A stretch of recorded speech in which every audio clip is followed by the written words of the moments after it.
One of the things you mentioned in your new book is that the idea of a product that is shipped once and not updated might be a thing of the past. Do you think pricing structures will change alongside that? I do, and I think that's the good news for people who make stuff, because I mean, just look at the consumer electronics industry. That is not a really fun business to be in right now because the margins are razor thin, and you come up with something innovative and somebody in Taiwan copies it within 6 months, and where's your competitive advantage? And the profitability of that business is really not that attractive. And so their solution has been to try to constantly come out with a new product, and we've gotten used to this replacement culture, particularly in technology and electronics. But I think moving to more of a service model in terms of pricing would be a wonderful transition. Look at Apple's iTunes, and it's the razor blade model from several generations ago. And if you can create a product that can constantly morph its capabilities to keep up with me, you might not sell me a new version of that product every 18 months, but on the other hand, you might capture my ongoing revenue and loyalty and keep me from going somewhere else. And speaking of some of these business models, on the web, it seems like it's been at least a decade where you have Friendster, Facebook to a degree, Twitter, very popular.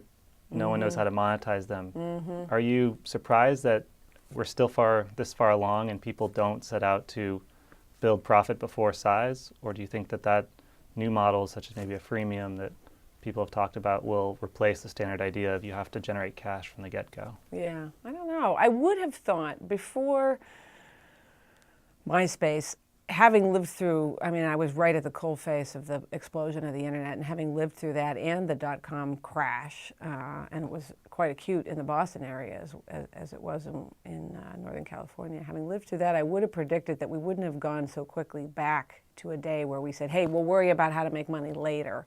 We'll do the big land grab first, and then we'll sort it all out. We've come back to that sooner than I might have expected. Which I suppose says, somebody else knows something that I don't. I think they've been more patient in trying to figure it out. I think the lack of friction in the networked economy is so profound that we'll probably, if MySpace and Twitter have gone through this so soon after the dot-com bubble suggested that maybe we should take a deep breath and be a little bit more thoughtful with our business building. If that happens so quickly after that, that suggests it's going to keep happening. For MBA students such as myself who are looking to go into the technology, specifically mobile space, what sort of advice would you give, given that you have a really broad overview of the industry and trends that are coming? Well, I think some of the most exciting innovations are happening in emerging markets. And so I think those are interesting places to look. If people are thinking entrepreneurially, that they get out, they finish up at Tuck and they want to start something. I think there are a lot of entrepreneurs that are interested a lot of venture capitalists who are interested in emerging market opportunities. So I think you can find people who would be interested in ideas you have and would be interested in funding those. After you sort out all the VCs that are fanatics about clean tech all of a sudden, which is a whole new, thing that we've moved to like lemmings. But I do think there are sources of funding for opportunities in emerging markets. Personally, I'm not really sharing an idea I know what to do anything with at the moment, but I do think there are opportunities that would unite mobile devices more effectively together, because I don't think we're going to be satisfied with one mobile thing in our lives. It's clear we're not going to be, whether Kindle is the ultimate form of a media tablet kind of thing. I think we've started to realize that we can create specialized devices that are portable and do really slick things for us that are connected. So we're going to have multiple mobile things in our lives.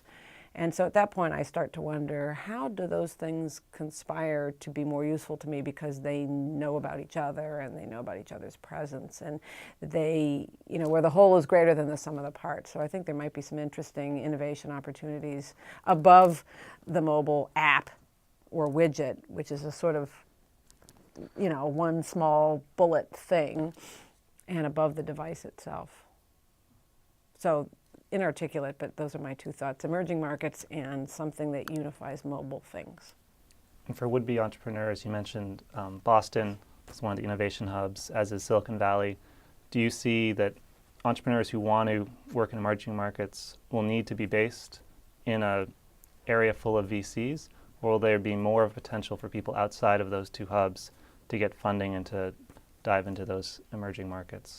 Well, it depends on who's listening to this interview, because frankly, I'm part of the leadership of the technology community in the Boston area, and I'm very passionate about the assets that Boston has to offer entrepreneurs. So officially, and fundamentally, Boston is a phenomenal hub for innovation. And in mobile, we have something like 200 mobile businesses, and the last big mobile deal was the acquisition of Quattro Wireless by Apple for $275 million, and that was right in the Boston area. And those were started by people that were participated in the last big mobile purchase, which was M-Cube, which was also a Boston company. So Boston is a huge venue for technology innovation and mobile in particular. But truthfully, 10 or 20 years ago, there was no other way to partner with venture capitalists than to be based either in Boston or in Silicon Valley in the U.S. And what's happened now is they haven't gotten any worse as venues. They've continued to get better, but other places are less bad than they used to be. So there are lots of other VCs that are interested. There's a great mobile VC that's based in Barcelona. There are VCs in the Raleigh-Durham area. There are VCs focused in India. So there are lots of other places. So I think the answer is Boston and Silicon Valley are still really, really good places, because you get resources and you get people you can hire, and you've got lawyers that know the drill, and you've got all these assets. But if you really don't want to be in Boston and you really don't want to be in Silicon Valley, you can do it elsewhere better than you used to. So for my final question, if you had a crystal ball and you could say, in 2 years, 5 years, this is where the mobile space is, what would you say today? In 2 years? 2 years and then 5 years. I was supposed to be prepared for that question. I did know you were going to ask me that. I'm just suddenly realizing, and I was going to give some thought to it on the drive up here, and I didn't. In 2 years' time, I think we'll still be messing around with whether or not we have other mobile devices. I think we'll still be trying to figure out the Kindle, Nook, e-reader, media tablet thing. I mean, we were messing around with netbooks. First, we all said no to netbooks. Then there was a burst of netbook sales, and we said, so netbooks. Oh, right. And now laptop prices have come down again, and we're starting to rethink the whole netbook thing. I think the next 2 years we're going to have some continued wringing of hands and experiments with other portable connected devices besides the smartphone. And that plus trying to figure out what to do with a million bajillion iPhone apps. The App Store, could be is suffocating it by its own success. The idea that we're just going to continue to engender all of these little sort of single function widget type apps, that's going to need to be rationalized somehow. I think that the pendulum's going to have to swing back the other way. In 5 years' time, I think we will see some clarity in the tension between a general purpose thing on your hip or your pocket, a smartphone kind of thing, and specialized devices. I think we'll see some rationalization. We'll start, I think, as a society in our markets to say, oh yeah, I have these kinds of things. I have a smartphone, and I have a this, and I have a that. And I think we'll see some clarity from the murk of all these bajillions of individual apps. Somebody will emerge and say a portal, an app store, is not the best organizing principle when you have, it was great when we had 10,000 apps. And, app of the week, and, here's the category for game apps, and here's the category for something else. But when we have a bajillion of them, we need some other metaphor and way to think about how to use those. So I guess I'm going to say I hope in 5 years' time we have some clarity on that. Great. Well, thank you for coming to talk. Appreciate your time today. My pleasure. Nice to be here. Thanks.